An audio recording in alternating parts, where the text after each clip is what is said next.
Hey DCC, welcome to another edition of Morning Coffee. I want to talk to you about this idea of servant leadership and kind of how we're supposed to live our lives a little bit different than the rest of the world. And so when I was in school, I had a professor named Dr. Rembert Bird Carter, and he had been asked to be like the national historian for the United States. He had had a lot of, I think he did all his schooling in Oxford and Cambridge, and he was just brilliantly smart. And I was a history major, and so I was in his honors class. And I remember him taking us to the Guggenheim in New York City, and we were to study like all these floors and the periods, and you think of all those kingdoms that kind of, are in biblical times, right? You think of the Assyrians, and they came in and conquered, the 10 tribes of Israel, and they come in, and then the Babylonians come and they take out the last two tribes of Israel. And then you have the Medo-Persian, Darius the Mede comes in and he's leading. And then you've got the Greek period, and it was so pervasive, right? Their empire was just huge. And then the Romans come in and conquer the Greeks and kind of take over their empire. And each of them had these big influences on culture in the entire world. But one of the things that is true about every kingdom that goes back even before the Assyrians, right, is this one thing. They want to be at the top of the pyramid. They want to be the small percentage that is in leadership over this whole world. They want everyone to be enslaved and under them, right? So then we come to Jesus, right? He's alive during the Roman period where the Romans are at rule. And in his culture, it's no different, right? The Jews want to overthrow Rome. They want to defeat Rome. They want to conquer them. Why? Because they want to be back the way it was under David and Solomon, right? They want to have this huge kingdom and expand it, and they want to enslave all these people that have enslaved them during all that time. And so the world is always about being at the top of the pyramid, the fight to be in control, the fight to be on top, the fight for the minority to rule the majority. And so one of the things that's unique about Jesus is when he comes in, he keeps talking about the kingdom. Throughout his entire earthly mission, he keeps talking about this kingdom. The kingdom is at hand. Repent, the kingdom is at hand. You think of John the Baptist, who was preaching before Jesus and kind of hands the baton off to Jesus, and he's saying the same thing. Repent, the kingdom is at hand. And so I think a lot of the Jews and a lot of the people that heard Jesus had this concept of, yeah, it's about time. This is the Messiah. He's going to come in, he's going to kick butt and take names, and he's going to conquer Rome, and we're going to be in control, and this is going to be the greatest thing ever. But the truth is that that's not what Jesus had in mind at all. So one of the things that stands out in Jesus' life is this moment where he has all the disciples, and I think a lot of them were kind of buying into that whole top of the pyramid thing. And he sits them down and he humbles himself and he starts to wash their feet. And he gives this whole message about, in my kingdom, the first are going to be last.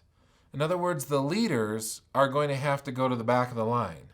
If you're going to lead or be important or serve me in the kingdom, then you have to come last. And man, that must have just kind of blew up their paradigm, right?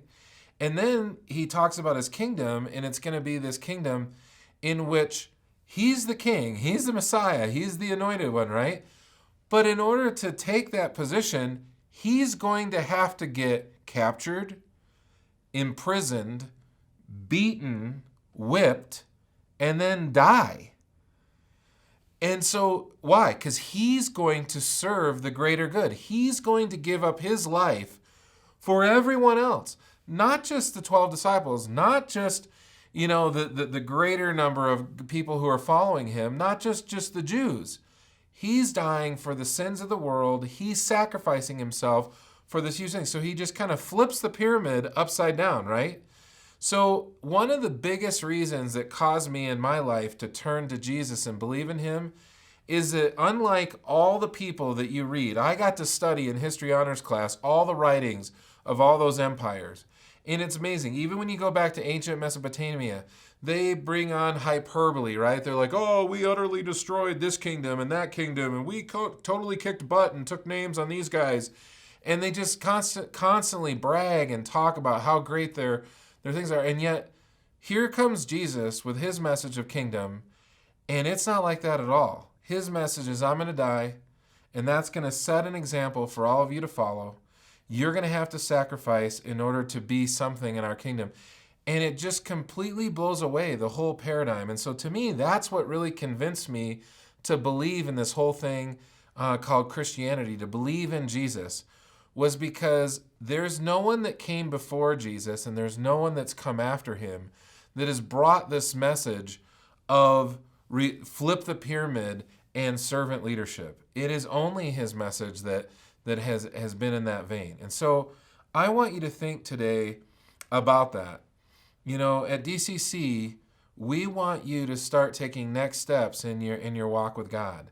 And one of the easiest ways to do that is just figure out ways where you're not pursuing power, you're not pursuing control, you're not doing that, but you're just getting in there and figuring out ways to serve and help other people, right? That's the key. How do I volunteer? How do I get involved? How do I look at our ministry partner? What can I do to sacrifice myself for the greater good of other people?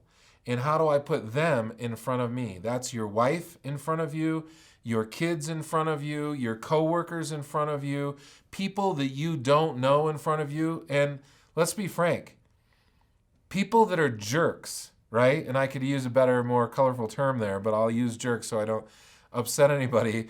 But even people who are complete jerks, how do you serve them? Because that's love, right? Jesus didn't die for the beautiful. He didn't die for the people who are just going to be like, oh yeah, Jesus, you're the greatest ever. He died for people who put him up on that cross, who wanted him dead, who were complete jerks. And Jesus died, he loved them, he served them, and he sacrificed for them. And we see the benefit of that. And this is what I want to close with. In Acts chapter 2, Peter preaches this sermon, and he looks at this whole group of people that are in Jerusalem, and he says, this Jesus whom you've crucified. So in this audience, this is the group that was standing there saying, crucify him, crucify him. And he says that Jesus was the very Son of God. And what is their response after seeing Jesus willing to sacrifice? They go, what must we do to be saved? What can we do? I mean, how do we get out of that? How is God going to be okay with us because of what we've done? And yet that's the whole message of the gospel. God is okay with it. He died to pay that penalty for sin, right? So figure out today how you can live in the same vein. You can live in the same example as him. Serve people, find ways to serve people, find ways to put yourself last and others first. Okay? Have a good day.